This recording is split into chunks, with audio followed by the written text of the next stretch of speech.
你好，我哋踩 Carry 啊。咁平時咧我就都基本上都會去落亞洲，即係嗰個品岸咧度單深圳嘅。咁但係機兩人啦，有時我哋即係好容易會去爭佢啦。咁有時啲地點或者係可能喺對海啦，或者係又要打條好長嘅一個鐵路啦，唔知去到呢個落海州站啊嗰啲啦。又或者其實有時即係過咗時間10點半就閂㗎嘛，嗰時睇開。跟住所以咧我哋都要揀呢一個叫做陽光嗰邊去嘅。係啦，咁所以咧我哋而家有時都會帶呢個陽光花啦咁樣。係咁所以今次咧我都可以同大家一齊介紹下呢一個嘅陽光花嗰度嘅時間啦，或者係個過程俾大家睇下。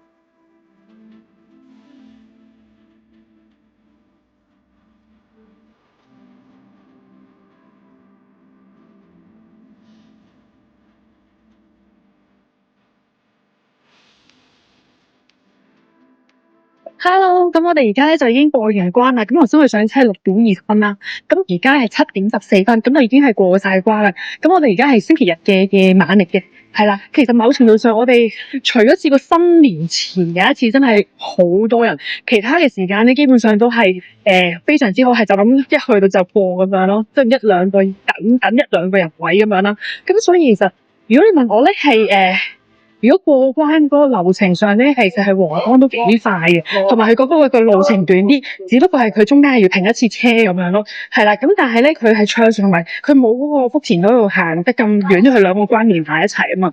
咁係呢個問題嘅。咁但係咧，我自己比較咧，我就中意福田嗰邊多啲嘅，係啦。即係特別係如果我自己個女仔，我自己翻嚟嘅話咧，我就唔中意行皇崗嘅，係啦，亦都有新聞講過，好似皇崗都係會有少少情況嘅，係啦，所以就盡量小心啦嚇。如果皇崗嘅話，咁同埋因為點解咧？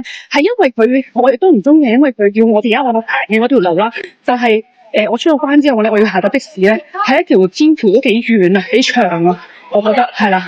咁同埋佢有地盤喺側邊咁樣啦，咁所以我就盡可能就唔係好想喺皇崗呢邊嘅，即係除非同我老公一齊咁樣咯，係啦。咁所以有個好啦咁樣咯，係啦。即係如果你話即係要坐成程車係舒服嘅，係舒服嘅，過關都快嘅，係啦。